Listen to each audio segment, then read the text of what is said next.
Hello and welcome to Soothing Pod's Sleep Stories. My name is Chris, and tonight I will be your guide as we embark on a journey to the fogging, sprawling moors of Dartmoor, as we unravel the mystery of the Hound of the Baskervilles, with none other than Sherlock Holmes himself. We will follow his steps and reasoning as he unravels the secret behind a mythical beast that has been tormenting a family for several years. As he comes to find the answers, we will be alongside him, making our way through the invigorating spring air and soaking in the beauty of the countryside and the imposing estate of the Baskervilles. Before we embark on that journey together with Sherlock Holmes, however, let us take a moment to unwind and find comfort in the place that we're in, here and now. That way, we can make our way through this story together in a relaxed, positive way. Close your eyes and allow your body to sink into the mattress beneath you. Here and now, there are no obligations. There is no to-do list.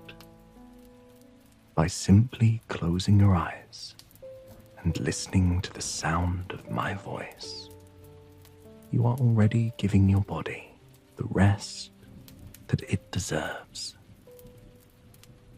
And, in time, sleep will come along with it.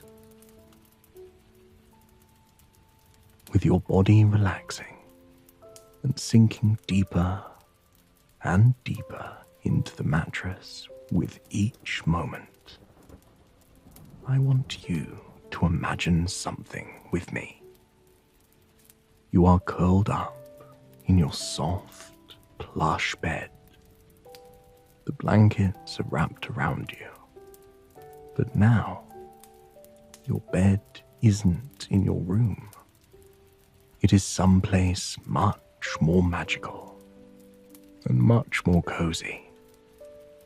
You are in the bedroom of a large, beautiful house on an estate in Britain. The walls around you are coated with a brilliant dark green wallpaper.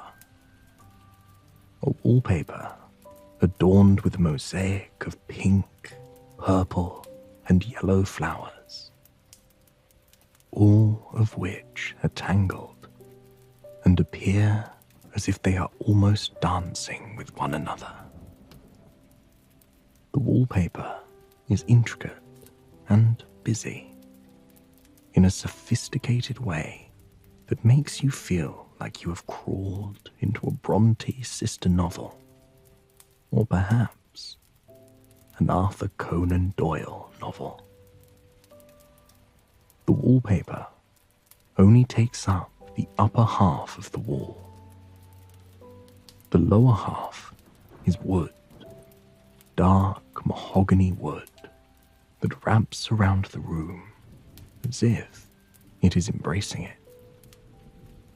It gives the entire space an even warmer, cozier feel. The mahogany winds up the walls at certain points, splitting into beautiful built-in shelves that are peppered with antique books that have worn, colourful spines. You imagine that they are full of poetry. Poetry that would lull you to sleep after hearing only a few of the honey-sweet words. But the most miraculous part of this cozy room is located on the far wall at the foot of the bed. There, a stunning fireplace rests. A fireplace crafted of stone and wood that appears to be as old as the house itself. Inside the fireplace, a calm, comforting fire crackles. As sparks kick off from the flames, filling the air with a beautiful pop and simmer, you feel yourself relaxing more and more. The fire dances and sways in the fireplace as it meanders over the freshly cut logs that are resting in it. For a moment, you find yourself gazing into the flames, watching with tired eyes as the flames sway from side to side. You take a deep breath of the air that smells of fire crackling over the logs from a nearby pine forest. The air that smells of worn, antique books full of sweet, sweet poetry. The air that faintly smells of the invigorating moor just beyond the tall window panes. And as you breathe in that air, you can't help but notice that the fire begins to grow. As you inhale, the fire expands and grows taller over the logs in the fireplace. It casts the entire room in a soothing orange glow, like the sun itself has set upon the room. And with that soothing orange glow, you feel a wave of warmth and comfort wash over you, relaxing each and every muscle in your body. It allows you to sink deeper into the bed beneath you, truly being embraced by the plush materials. As you exhale, your deep, long breath seems to shrink the fire. You watch as it condenses from the crackling, dancing fire, casting an orange glow on the whole room, down to a small, steady rumble of fire. You inhale, watching the warm orange fire grow. You feel the warmth of it as it grows and grows safely on the logs. Then you exhale, feeling the fire shrink. You inhale, watching the fire grow and allowing your muscles to fully relax. Then you exhale, watching as the flames shrink down to tiny little tendrils clinging to the various logs in the fire. With every inhale and exhale that you take, you feel more and more relaxed. This cozy bedroom in the moors of England, this respite, is a place that you are welcome to journey to any time that you would like. The crackling fire will always await you, and the comfy, plush bed will always welcome you if you want to lay your head down and rest. Now that we have taken the time to relax and find comfort in the place that we are in, here and now. Let us begin our retelling of the classic novel by Arthur Conan Doyle, The Hound of the Baskervilles.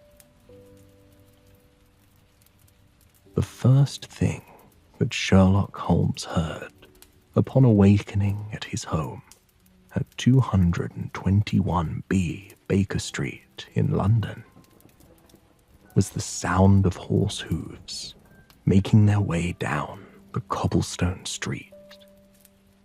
He listened to the steady clomp, clomp, as their hooves tinked and rumbled over the cobblestones. Cobblestones that were surely slick with the freshly fallen spring rain that had washed over the city overnight. A moment later, Holmes realized that the rain was not yet done. He heard the soothing, comforting sound of the raindrops, slowly, ever so slowly, falling from the dark sky overhead.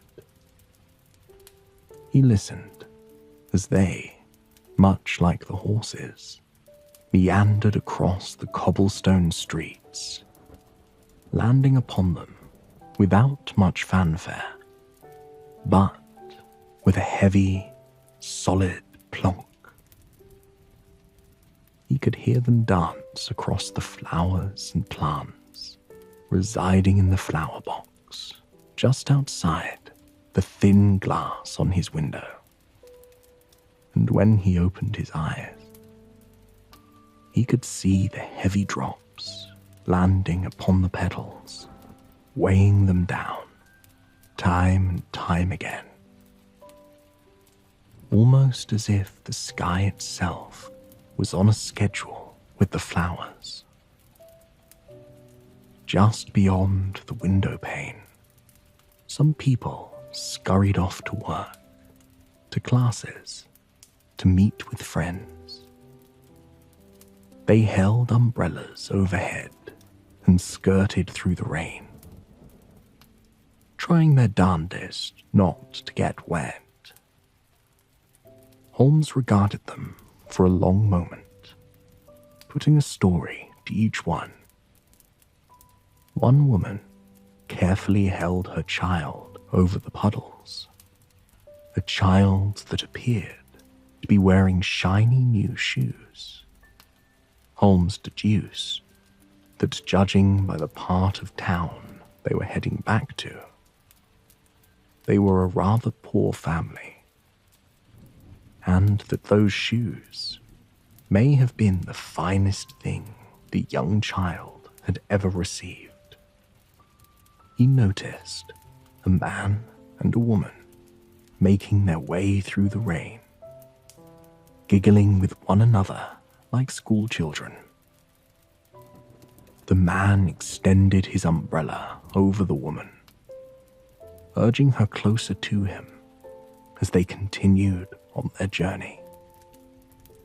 The man was careful not to place his hand on the small of the woman's back, but she appeared to be leaning back toward it, and she had her purse strung on her opposite shoulder, desperate to be just a bit closer to him. They appeared to be a young couple, not yet ready to share that they were in love. But my, did they appear to be. Holmes loved looking out of his window on days like this and taking in the people of London. Each one had a story to tell, whether it was a story they told through shiny new shoes or the tantalizing distance between their hand and someone else's. Holmes rose from the comfort of his bed. Even with the lazy rain, he was ready for the day.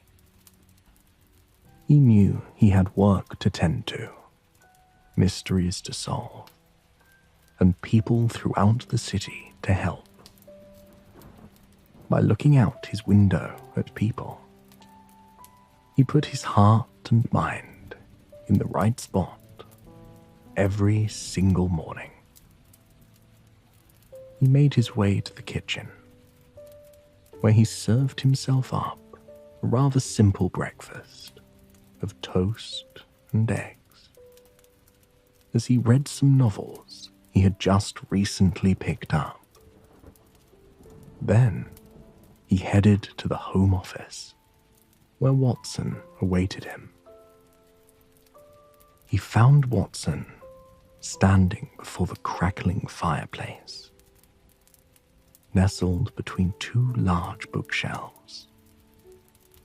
He had a cane in his hand, a cane which was not his. Watson wondered aloud who the cane could belong to, whoever could have visited them and left their cane behind.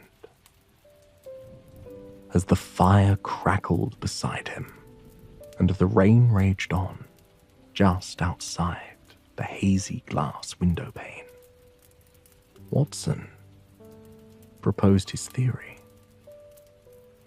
The inscription on the cane read, "To James Mortimer, MRCS, from his friends of the CCH."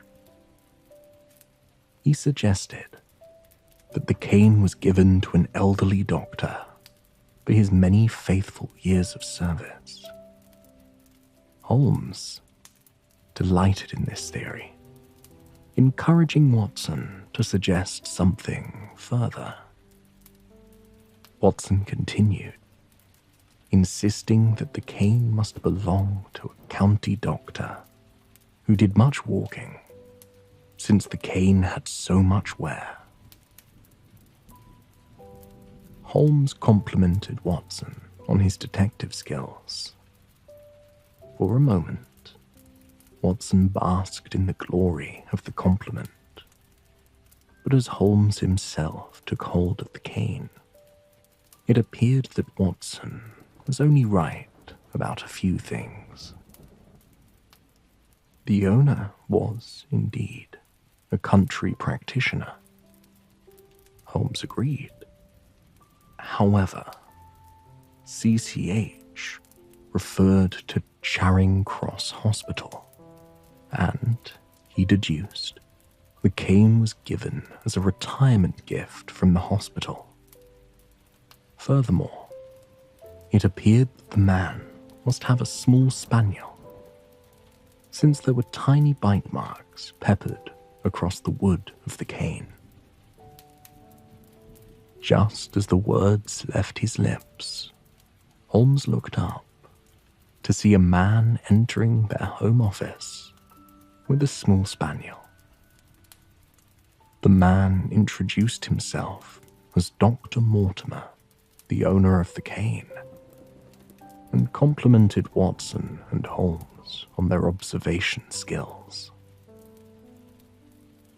Dr. Mortimer presented Holmes and Watson with a manuscript, which Holmes quickly noted was dated 1730. In faded black ink, the document revealed the curse of the Baskervilles and the origins behind it.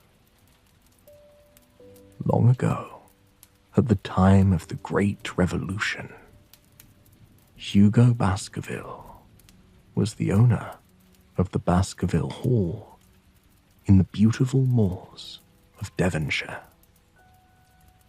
An appalling man with no morals, he kidnapped a local woman and hid her away in an upstairs room behind a locked door. The woman managed to escape by climbing down an ivy-coated wall. She ran across the moors through the thick fog, trying to escape from Hugo. Devastated and enraged that his captive escaped, Hugo released the hounds upon the girl and made a deal with the devil as he did so. Hugo too took off, running after the girl. His friends followed behind him, worried about his safety. When they finally found him, they were horrified to discover that he, as well as the girl, had been killed by a foul thing, a great black beast. Ever since the deaths of Hugo and the woman he kidnapped, the ominous Hound of the Baskervilles has haunted the family. And the latest person to fall to the fate of the Hound was none other than Sir Charles Baskerville, the latest owner of Baskerville Hall. Dr. Mortimer went on to explain that Sir Charles was an extensive philanthropist. He made a family fortune partaking in colonialism in South Africa. 2 years prior, he had returned home to the family estate to enjoy his riches and to share them with the community. He was found where he took his nightly walk, down an alley called the Yew Alley, which ran alongside the moorlands, which were rumoured to be haunted.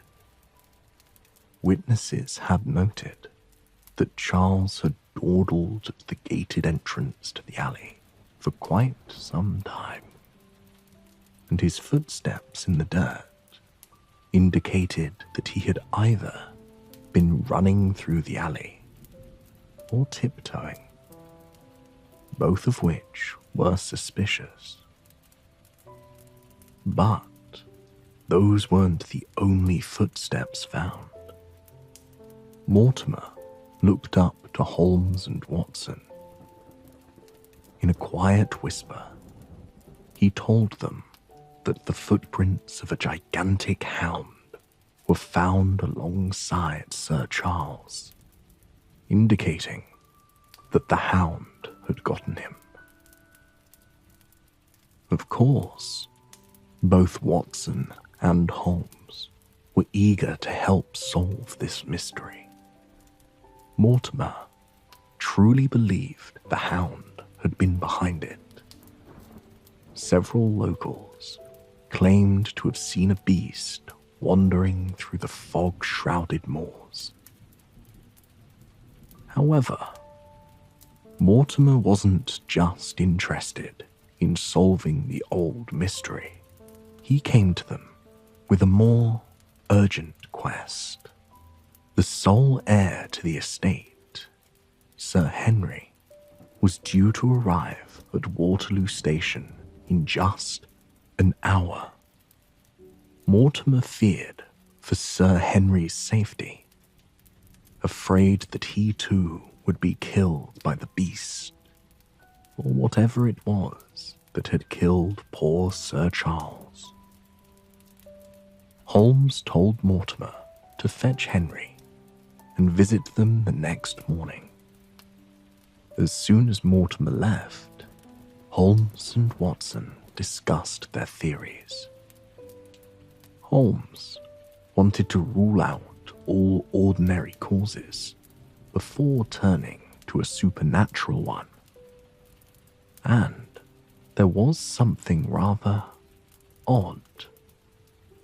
Mortimer's footsteps showed him running away from his home, not towards it. Why would he be running away from anyone who may be able to help him?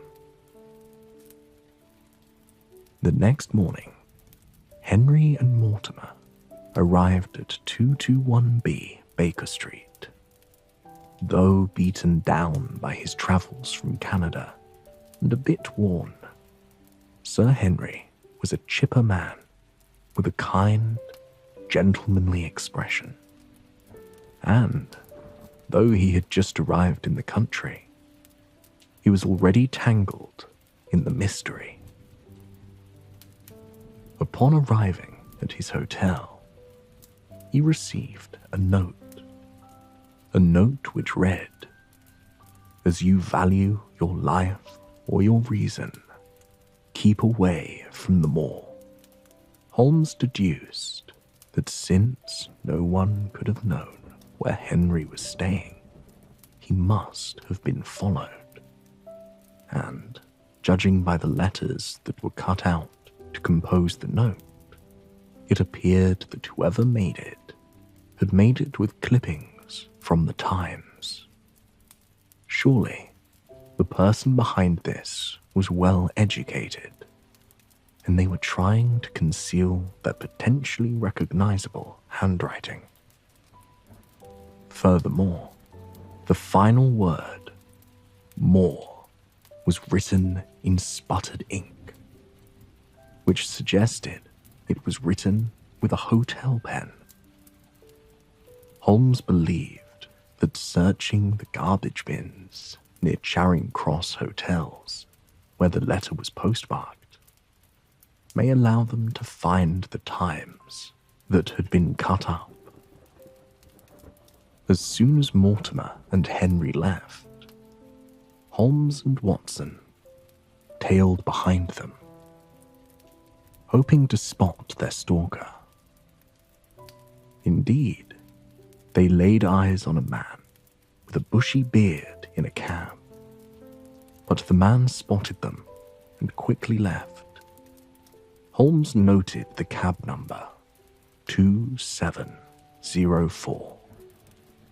Holmes and Watson met Henry and Mortimer for lunch and discussed Henry's decision to go to Baskerville Hall after receiving a threat.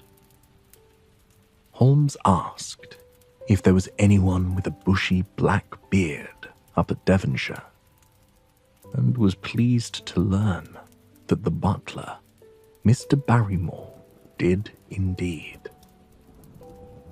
Wanting to know whether Barrymore was in London with them or at home, Holmes sent a telegram with instructions for it to be hand-delivered or returned to sender.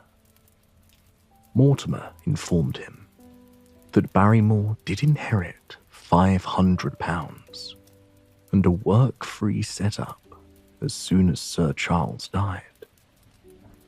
Holmes insisted that Sir Henry needed a more attentive bodyguard in Devonshire and proposed that Watson go along with him. Sir Henry agreed, preparing them all for the next phase of their investigation. Holmes and Watson returned home, hoping to receive answers, which they did, but not the ones they were hoping for. They learned from the telegram that Barrymore was in Devonshire, not London. And furthermore, the cab driver contacted them, announcing that the man who was with him went by the name of Sherlock Holmes. Amused by the wit and skill of the man they were up against, Holmes could only smile. Watson embarked on his journey to the moor, along with Mortimer and Henry. As they approached the grey expanse of the moor, Watson was in awe. He found himself feeling very small. The moor was otherworldly. The sprawling fields and rolling meadows seemed to stretch on for as far as the eye could see. There were scarcely any trees peppered throughout the moor.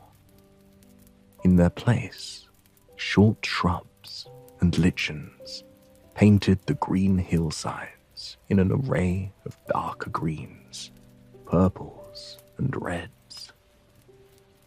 Large slate rocks were scattered throughout the moor, only adding to the alien feel of the landscape.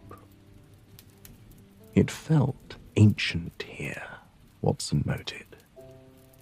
It felt as though there were secrets in these halls, and woven through the shrubs and trees here, secrets that had long been buried. Secrets that one could only catch glimpses of when the moon was full, or when the fog happened to shift in just the right way. Though Baskerville Hall was a stunning, regal estate, and the village around it was rather charming, there was a deep sense of loneliness that washed upon whoever passed through here, and Watson was not immune to that feeling. Upon arriving, Watson came to meet Barrymore and his wife, who announced that they would be leaving Sir Henry's service soon. They were left quite unsettled after Charles's death, and they longed to establish a business of their own. That night, as Watson was falling asleep in Baskerville Hall for the first time, he was disturbed by a woman's sobbing.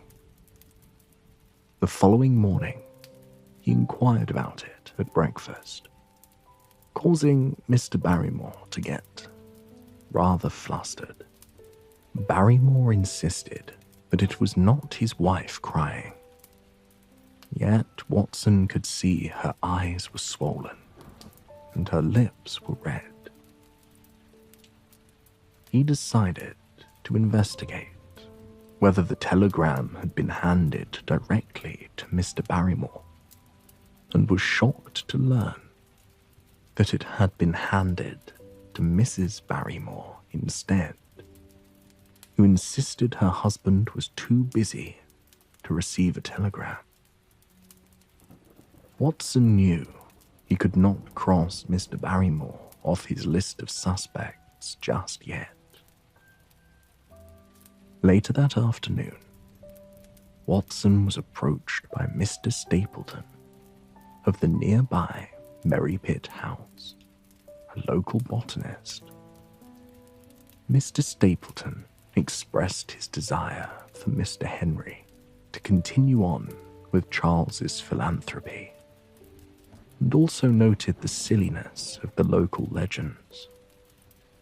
He proposed that Charles was not killed by a beast, but rather that he was scared to death, something that would be fairly easy considering his heart condition.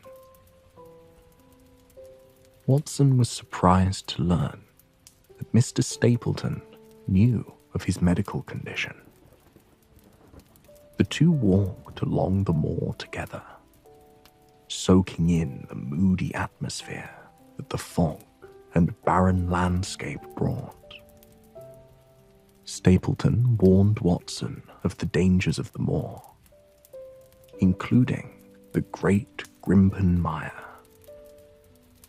a portion of the moor where one could be sucked down like they had stepped into quicksand. Stapleton wandered off, chasing after a butterfly, just as Miss Stapleton appeared. The sister of Mr. Stapleton. She was a beauty who looked nothing like him. As Watson tried to introduce himself, he was cut off by her, insisting that he should go back to London and that he should say nothing to her brother. Watson was surprised by this, and even more surprised when Mr. Stapleton reappeared, and he learned that Miss Stapleton mistook Watson for Sir Henry when she gave him the warning. As they said goodbye for the day, Miss Stapleton raced to Watson's side urging him to forget about her previous warnings. Watson tried to press her for more details, but she said nothing. Several days later, Watson penned down his latest findings and tales from the journey in his journal. He noted a story of a convict that had escaped from a nearby prison and was apparently wandering the moors for 2 weeks. Yet another mystery in this strange place. On top of that, Watson suspected there was a budding romance between Miss Stapleton and Sir Henry. Mr. Stapleton, of course, seemed unhappy that Sir Henry was pursuing his sister.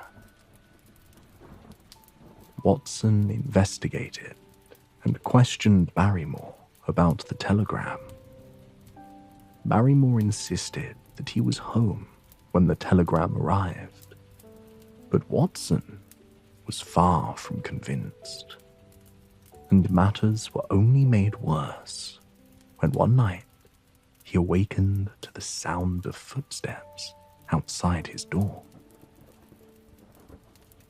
When Watson rose to his feet and looked out into the hall, he saw Barrymore walk up to a window and hold his candle aloft, as if he was signaling someone down at the moor.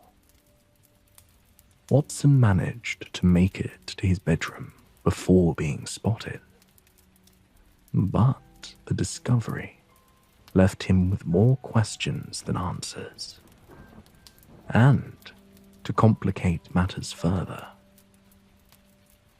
Watson continued to hear the cries of Mrs. Barrymore at night. After investigating the window with views of the moor, Watson started to believe that Barrymore was having an affair with a local country girl. But he decided an investigation was necessary to know for sure. After staking out for 2 nights, Watson caught Mr. Barrymore again, signaling someone in the moor, and someone signaling back. After interrogating him unsuccessfully, it was Mrs. Barrymore who came forward and revealed the mystery. Her brother was the escaped convict, and they had been feeding and clothing him. Watson consulted with Sir Henry, and they both decided they had to capture the convict. Following the light, they were startled by the sounds of loud moaning and howling, clear calls of a wolf. It took all of their courage to press forward. However, as soon as they spotted the convict, he managed to escape, leaving them empty-handed. On the way back through the moor, they were surprised to notice the silhouette of a person. A person they soon learned was evidently residing in one of the ancient huts on the moor and regularly received food parcels from a young boy. They knew they had to investigate the man on the moor, but first they had to have a discussion with Barrymore regarding the convict and their next steps with him. After speaking with Barrymore for quite some time, Watson and Sir Henry decided to let the convict go. He was just biding time before he could get on a ship bound for South Africa, and he wouldn't be harming anyone. Relieved by them agreeing to let the convict escape, Barrymore offered up a clue that he had long hidden. Sir Charles was going to meet a woman the night that he died. A woman with the initials LL. Watson learned from Mortimer that LL was none other than Laura Lyons, a woman who married an artist against her family's will and was disowned as a result. When Watson visited her, she reluctantly disclosed that Sir Charles supported her financially after Stapleton informed him of her situation. Laura claimed to have been unable to meet Sir Charles the night that he died, but refused to say why. With no answers from Laura Lyons, Watson headed out to investigate the man he spotted on the moor. The man in the hut. He eagerly awaited his return. But when the man returned, he was utterly surprised to learn that it was none other than Holmes in disguise. Holmes revealed that he had been hiding on the moor so that the culprit would not know of his direct involvement. In his hiding, Holmes had discovered several things. Laura and Mr. Stapleton were incredibly close, and Beryl, the woman claiming to be Mr. Stapleton's sister, was actually his wife. Stapleton is who Holmes believed to be the culprit. He was using Beryl to trick Laura and Sir Henry, and used Laura to lure Sir Charles into the moor. They were on their way to visit Laura Lyons, but were interrupted by a scream.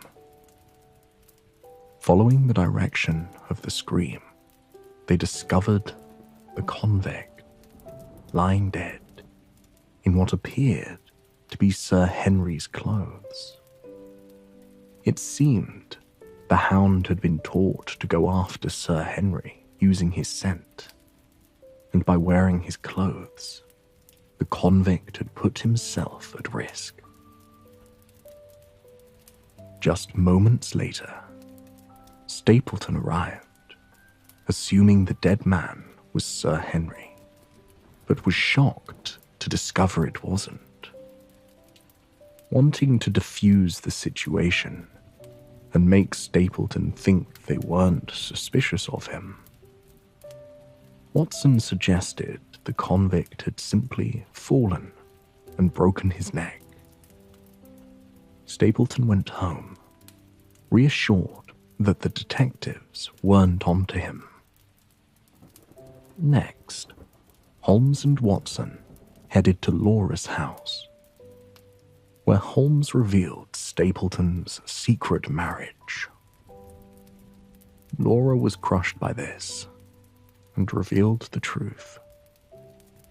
Stapleton offered to marry her if she got a divorce, but doing so would have required help from Sir Charles. She wrote a letter to Sir Charles on Stapleton's orders, urging him to meet her by the gates on that fateful night. With answers finally in place, Watson and Holmes headed to Stapleton's estate. Upon their arrival, they found Sir Henry talking to Mr. Stapleton when a thick fog started encompassing the estate. On Sir Henry's walk back, the detectives followed him, desperate to protect him from the hound. And when the hound finally emerged, they were stunned. It was massive, the size of a lioness, and it seemed to glow in the darkness. They managed to kill the beast just before it attacked Sir Henry. Upon inspecting the beast, they discovered it was covered in phosphorus to make it glow, and was a bloodhound mastiff mix. The following day, Mrs. Stapleton led the detectives to her husband's hiding place in the dangerous mire where he often kept his hounds. They discovered the phosphorus that made the bloodhound glow, along with several of Stapleton's belongings. And not only that, but they discovered his boot sunken in the mire. It appeared that the culprit had been swallowed by the mire. Back at home, the detectives unraveled the case for Sir Henry and Dr. Mortimer. Holmes revealed that Stapleton was actually the son of Roger Baskerville. He lived in South America and married Beryl, a native Costa Rican. After embezzling money, he changed his name and fled to the safety of England. Wanting to collect his family fortune, he decided he had to get Sir Charles and any other heirs of family wealth out of the way. After such madness, Sir Charles and Dr. Mortimer set off on a vacation. And as for the detectives, they headed back to London, where more mysteries awaited them. I hope you have enjoyed this story, and it has brought you a night of restful, peaceful sleep. Please, join me again tomorrow night for another sleep story. Until then, sweet dreams.